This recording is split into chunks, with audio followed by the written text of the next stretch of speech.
नमस्कार माझ्या बंधू भगिनींनो, वटपौर्णिमा 2026 सुवासिनी महिलांनो, हे कडक नियम आवर्जून पाळा. सख्यांनो, वर्षभरामध्ये अनेक सण येत असतात, पण सुवासिनी महिला ज्या सणाची अत्यंत आतुरतेने, श्रद्धेने आणि उत्साहाने वाट पाहतात, तो सर्वात मोठा सण म्हणजे वटपौर्णिमा. आपल्या हिंदू धर्मात वटपौर्णिमेच्या व्रताला अत्यंत पवित्र, मंगलमय आणि अनन्यसाधारण असं महत्त्व मानलं गेलं आहे. माझ्या मैत्रिणींनो, यंदा 2026ला वटपौर्णिमा सोमवार 29 जून रोजी साजरी केली जाणार आहे. या दिवशी प्रत्येक सुवासिनी महिला आपल्या पतीच्या उत्तम आरोग्यासाठी, दीर्घ आयुष्यासाठी आणि कल्याणासाठी वटपौर्णिमेच्या वडाची मनोभावे पूजा करतात. पण मैत्रिणींनो, वटपौर्णिमा जवळ आली की सोशल मीडियावर अनेक व्हिडिओ येतात. अनेक जण मकर संक्रांतीचे नियम वटपौर्णिमेला जोडून अनेक मोठमोठ्या चुका सांगतात. काही लोक म्हणतात की यंदा वटपौर्णिमेला पिवळा रंग वर्ज्य आहे, कारण यंदाची देवी पिवळ्या रंगाच्या वस्त्रावर आहे. पण सख्यांनो, ही खूप मोठी चूक आहे. तो नियम मकर संक्रांतीच्या देवीला होता. वटपौर्णिमेला दरवर्षी कोणतीही देवी किंवा तिचे वाहन बदलत नसते. अशा लहान लहान चुकांमुळे तुमच्या पूजेमध्ये दोष निर्माण होऊ शकतो. यंदा वटपौर्णिमा शास्त्रानुसार नेमके कोणते कडक नियम सुवासिनी महिलांनी पाळायचे आहेत, पूजेला जाताना कोणत्या रंगाची साडी सुवासिनी महिलांनी नेसावी आणि कोणती साडी चुकून सुद्धा नेसू नये, तसेच बांगड्या भरताना कोणती एक चूक केल्यास थेट घरामध्ये दारिद्र्य येतं, या विषयाची अत्यंत अचूक, शास्त्रयुक्त आणि सविस्तर माहिती देण्याचा प्रयत्न आजच्या या व्हिडिओमध्ये केलेला आहे. माझ्या मैत्रिणींनो, व्हिडिओ खूप माहितीपूर्ण होणार आहे, त्यामुळे तो कुठेही स्किप न करता शेवटपर्यंत अगदी मनापासून नक्की ऐका.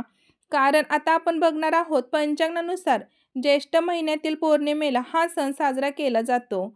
आपल्या शास्त्र धर्मामध्ये जर आपण वैज्ञानिक दृष्टिकोनातून बघितलं तर या कालावधीत निसर्गात आणि वातावरणामध्ये असे अनेक मोठे बदल होत असतात.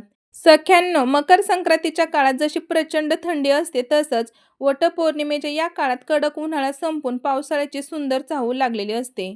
निसर्गामध्ये नवीन पालवी फुटत असते. या बदलत्या ऋतूचा, हवेचा किंवा तापमानाचा कोणताही विपरीत परिणाम सुवासिनी महिलांवर किंवा त्यांच्या कुटुंबावर, आरोग्यावर होऊ नये, म्हणूनच आपल्याला पूर्वजांनी या काळात निसर्गातील सर्वात जास्त ऑक्सिजन देणाऱ्या वडाच्या झाडाची पूजा करायला सांगितले आहे. वटपौर्णिमेच्या दिवसापासून दिवस आणि रात्रीच्या तापमानात झपाट्याने बदल होत असतो. अशा या महत्त्वाच्या काळात शरीराला आणि मनाला सकारात्मक ऊर्जा मिळणे खूप गरजेचे आहे. आता मंडळी, आपल्या मनात प्रश्न येतो की आपण वटपौर्णिमेची पूजा का करतो? तर या संदर्भात आपल्या पुराणात एक अत्यंत अलौकिक अशी आध्यात्मिक कथा सांगितलेली आहे. मैत्रिणींनो, लक्ष देऊन ऐका, कारण ही कथा ऐकल्याशिवाय आपलं व्रत देखील पूर्ण होत नाही. तर बघा मंडळी, फार वर्षापूर्वी सती सावित्री नावाची एक महान पतिव्रता स्त्री राहत होती. तिचा पती सत्यवान हा अल्पायुषी होता. सत्यवानाचे प्राण घेऊन जाण्यासाठी जेव्हा स्वतः यमराज पृथ्वीवर आले, तेव्हा सती सावित्रीने यमराजाचा पाठलाग केला. त्याने आपल्या पतिव्रताच्या बळावर, आपल्या अथांग भक्तीने आणि तीव्र बुद्धीने यमराजाला अनेक प्रश्न विचारले आणि यमराजाला निवृत्त करून प्रसन्न केले. शेवटी प्रसन्न होऊन यमराजाने तिला वरदान मागण्यास सांगितले आणि सावित्रीने अत्यंत चातुर्याने आपल्या पतीचे प्राण परत मागून घेतले. यमराजाला देखील तिच्या पतिव्रतेसमोर नतमस्तक होऊन सत्यवानाचे प्राण परत करावेच लागले. सावित्रीने तिच्या निष्ठेने आपल्या पतीला मृत्यूच्या जाचातून मुक्त केले. ही संपूर्ण आणि अद्भुत घटना एका विशाल वडाच्या झाडाखाली घडली होती. सत्यवानाला वडाच्या झाडाखालीच नवीन जीवन मिळालं, म्हणूनच वडाच्या झाडाला कृतज्ञता व्यक्त करण्यासाठी आणि आपल्या पतीला सावित्रीसारखं दीर्घायुष्य लाभावं म्हणून सुवासिनी महिला वडाच्या झाडाची पूजा करतात आणि 7 जन्मांसाठी साथीची प्रार्थना करतात. तर माझ्या सख्यांनो, सर्वात महत्त्वाचा विषय म्हणजे वटपौर्णिमेच्या दिवशी स्त्रियांनी नेमकी कोणत्या रंगाचे वस्त्र परिधान करावे आणि कोणते वस्त्र पूर्णपणे वर्ज्य करावे. आपल्या शास्त्रामध्ये प्रत्येक रंगाचे एक वेगळे, अनन्यसाधारण आणि वैज्ञानिक महत्त्व सांगितले आहे, कारण प्रत्येक रंग तुमच्या शरीराला आणि मनाला एक वेगळी ऊर्जा प्रदान करतो. तसेच काही रंग सकारात्मक आणि शुभदायी लहरी प्रवाहित करतात, तर काही रंग नकारात्मकतेचे प्रतीक मानले जातात. म्हणूनच सख्यांनो, पूजेला बसताना रंगाची निवड अत्यंत योग्य असावी. हिरवा रंग सौभाग्याचे महाप्रतीक. वटपौर्णिमेला सर्वात पहिला आणि श्रेष्ठ रंग असतो, तो म्हणजे हिरवा रंग. हिरवा रंग हा निसर्गाचा, समृद्धीचा आणि अखंड सौभाग्याचा प्रतीक मानला जातो. सुवासिनी महिला लग्न झाल्यावर किंवा कोणत्याही मोठ्या सणाला हिरव्या रंगाची साडी नेसतात, कारण त्यामुळे त्यांच्या सौभाग्यामध्ये वाढ होते आणि पतीचे आयुष्य वाढते असं आपले धर्मशास्त्र सांगते. आपण जेव्हा आपल्या कुलदैवताची ओटी भरतो तेव्हा सुद्धा हिरव्या रंगाचा ब्लाऊज पीस किंवा हिरव्या रंगाची साडी वापरतो. यावरून हिरवा रंग देवीला किती प्रिय आहे हे समजले जाते. त्यामुळे जर शक्य असेल तर वटपौर्णिमेच्या दिवशी हिरव्या रंगाची साडी नेसण्याला पहिले प्राधान्य दिले आहे. त्यानंतर हे लाल आणि केसरी रंग, मांगल्य आणि ऊर्जा. हिंदू धर्मामध्ये लाल रंग हा सुद्धा अत्यंत पवित्र आणि शुभ मानला जातो. हा रंग सौभाग्याचा, उमंग आणि नवीन ऊर्जेचे प्रतीक आहे. माता लक्ष्मीला लाल रंग अत्यंत प्रिय असल्यामुळे पूजेच्या पाट्यावरती देखील आपण लाल वस्त्र ठेवतो. त्यामुळे तुम्ही लाल साडी नेसू शकता. पुढचा रंग आहे केसरी. बघा मंडळी, हा रंग त्याग, ज्ञान, शुद्धता आणि धार्मिकतेचे प्रतीक आहे. या रंगातून प्रचंड सकारात्मक ऊर्जा प्रवाहित होते. त्यामुळे केसरी साडी देखील अतिशय उत्तम मानली जाते. त्याच्यानंतर आहे गुलाबी रंग. आनंद आणि मनाची शांतता. स्त्रीवर्गाचा सर्वात आवडता रंग म्हणजे गुलाबी रंग. गुलाबी रंग हा आनंद, प्रेम आणि सौंदर्याचे प्रतीक मानले जाते. वटपौर्णिमेच्या दिवशी गुलाबी रंगाचे कपडे परिधान केल्यामुळे आपलं मन देखील खूप प्रसन्न होतं. वातावरणातील बदलत्या उष्णतेच्या काळात हा रंग शरीराला शांतता देतो आणि मनामध्ये सुख समाधान निर्माण करतो. तसेच काळा आणि पांढरा रंग पूर्णपणे वर्ज्य करा. वटपौर्णिमेच्या दिवशी सुवासिनी महिलांनी काळ्या आणि पांढऱ्या रंगाची साडी किंवा कोणतेही वस्त्र चुकून सुद्धा परिधान करू नका. अशा मोठ्या सौभाग्याच्या आणि मंगल सणाला हे रंग अत्यंत अशुभ आणि नकारात्मकतेचे प्रतीक मानले जातात. त्यामुळे या दोन्ही रंगाचे वस्त्र पूर्णपणे वर्ज्य करावीत. त्यानंतर सख्यांनो, पिवळ्या रंगाचा संभ्रम दूर करा. अनेक व्हिडिओमध्ये चुकीची माहिती दिली जात आहे की यंदा वटपौर्णिमेला पिवळा रंग वर्ज्य आहे. सख्यांनो, हा नियम संक्रांतीचा होता, कारण संक्रांतीची देवी पिवळ्या वस्त्रावर आली होती. वटपौर्णिमेला पिवळा रंग वर्ज्य नसतो. पिवळा रंग हा तर हळदीचा, देवांचा आणि मांगल्याचा रंग आहे. आपण पूजेमध्ये हळदीचा वापर करतो, त्यामुळे वस्त्रांसाठी देखील वटपौर्णिमेला पिवळा रंग वर्ज्य नाही. तरीही मनात कोणतीही शंका न ठेवण्यासाठी तुम्ही हिरवा किंवा लाल रंग नेसला तरी सुद्धा उत्तम राहील. आता वटपौर्णिमेला प्रत्येक स्त्री नटत असते, शृंगार करत असते. आपल्या हिंदू संस्कृतीमध्ये सुवासिनी महिलांच्या 16 शृंगारामध्ये बांगड्यांना अत्यंत पवित्र आणि महत्त्वाचे स्थान आहे. बांगड्या बघा घालत असताना आपल्याला शास्त्रात काही कडक नियम सांगितलेले आहेत. त्यात चूक झाल्यास त्याचे दुष्परिणाम भोगावे लागतात. म्हणूनच हे नियम नीट समजून घ्या. काचेच्या हिरव्या बांगड्या. वटपौर्णिमेच्या दिवशी हातामध्ये काचेच्या हिरव्या बांगड्या, हिरव्या रंगाच्या बांगड्या आवर्जून घालाव्यात. हिरव्या रंगाच्या काचेच्या बांगड्या बघा मंडळी, नकारात्मक ऊर्जा नष्ट होते. सोबतच लाखेचे किंवा बघा लाखाची किमान एक बांगडी का होईना तुम्ही हातामध्ये नक्की घातली पाहिजे.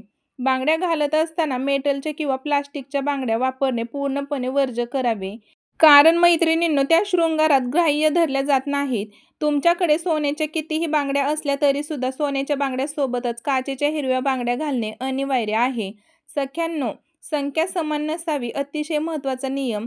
बांगड्या घालताना दोन्ही हातातील बांगड्यांची संख्या कधीही समान नसावी. उदाहरणार्थ, जर तुम्ही एका हातामध्ये 6 बांगड्या घालत असाल तर दुसऱ्यामध्ये 7 बांगड्या घालायच्या आहेत. म्हणजेच एका हातामध्ये एक बांगडी नेहमी जास्त घालायला हवी. बघा मंडळी, त्यात पिचक्या बांगड्या आपल्याला घालायच्या नाहीत. ही कडक चेतावणी आहे. पिचक्या बांगड्या अजिबात हातामध्ये ठेवू नका. बघा, वाटलंच बांगड्या तुम्ही कमी घाला, पण पिचक्या बांगड्या अजिबात घालू नका. सुवासिनी महिलांसाठी आपल्या हातात चुकून सुद्धा क्रॅक गेलेली, विरघळलेली किंवा पिचकी बांगडी, फुटलेली बांगडी ठेवू नये. अशी फुटलेल्या बांगड्या हातात राहिल्याने थेट घरामध्ये दारिद्र्य येते आणि पतीच्या आरोग्यावर त्यांचा वाईट परिणाम होतो, असे शास्त्र सांगते. त्यामुळे बांगड्या भरताना किंवा भरून झाल्यावर एखादी बांगडी क्रॅक झालेली असेल, पिचलेली असेल तर ती लगेचच हातामधून काढा.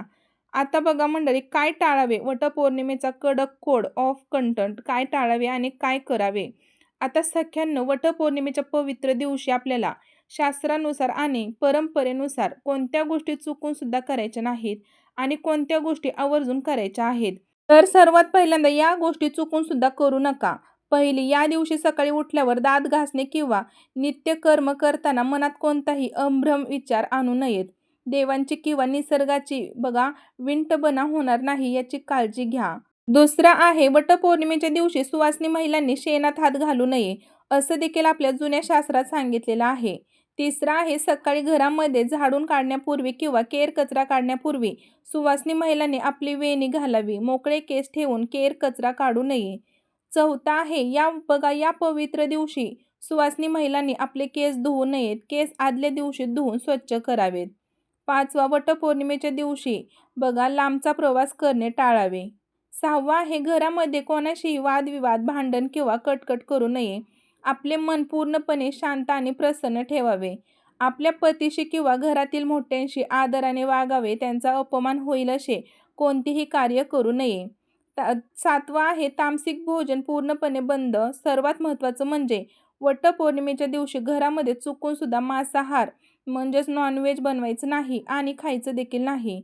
अन्न पूर्णपणे सात्विक असावे. तसेच घरात कोणत्याही प्रकारची नशा करू नये. निसर्गाला इजा करू नका. वडाची पूजा करताना काही महिला वडाच्या झाडाच्या फांद्या तोडून घरी आणतात आणि कुंडीत लावून पूजा करतात. तर माझ्या सख्यांनो, मैत्रिणींनो, या गोष्टीची तुम्ही काळजी घ्या. हे पूर्णपणे चुकीचं आहे आणि वर्ज्य आहे.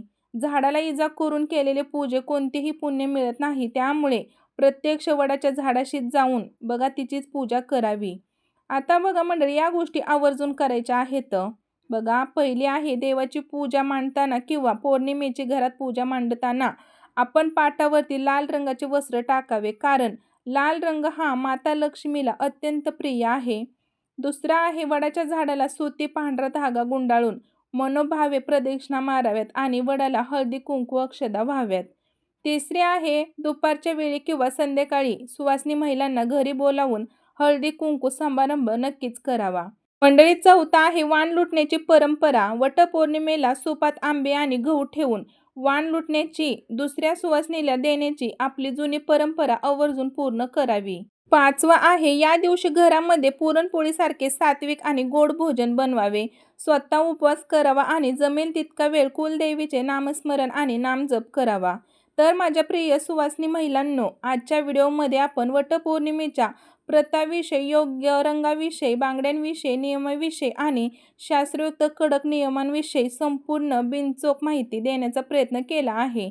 तर माझ्या मैत्रिणींनो, हा व्हिडिओ तुमच्या मैत्रिणींना, नातेवाईकांना आणि सुवासिनी महिलांना जास्तीत जास्त शेअर करा. व्हॉट्सअप ग्रुपवर शेअर करा, जेणेकरून त्यांच्याकडूनही पूजेमध्ये कोणतीही चूक होणार नाही. चॅनेलवरती नवीन असाल तर सबस्क्राईब करायला विसरू नका.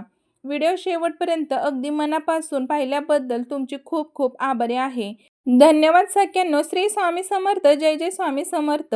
तर आता आपण मंडळी पंचांगानुसार ज्येष्ठ महिन्यातील पौर्णिमेला हा सण साजरा केला जातो. आपल्या शास्त्रामध्ये जर वैज्ञानिक दृष्टिकोनातून बघितलं तर या कालावधीमध्ये निसर्गात आणि वातावरणामध्ये असे अनेक मोठे बदल होत असतात. मकर संक्रांतीच्या काळात जशी प्रचंड थंडी असते, तसं वटपौर्णिमेच्या काळात कडक उन्हाळा संपून पावसाळ्याची सुंदर चाहूल लागलेली असते. निसर्गामध्ये नवीन पालवी फुटत असते. या बदल ऋतूंचा, हवेचा किंवा तापमानाचा कोणताही विपरीत परिणाम सुवासिनी महिलांवर किंवा त्यांच्या कुटुंबावर, आरोग्यावर होऊ नये म्हणून आपल्या पूर्वजांनी या काळात निसर्गातील सर्वात जास्त ऑक्सिजन देणाऱ्या वडाच्या झाडाची पूजा करायला सांगितले आहे. वटपौर्णिमेच्या दिवसापासून आणि रात्री तापमानात झपाट्याने बदल होत असतो. अशा या महत्त्वाच्या काळात शरीराला आणि मनाला सकारात्मक ऊर्जा मिळणे खूप गरजेचे असते. धन्यवाद मंडळी.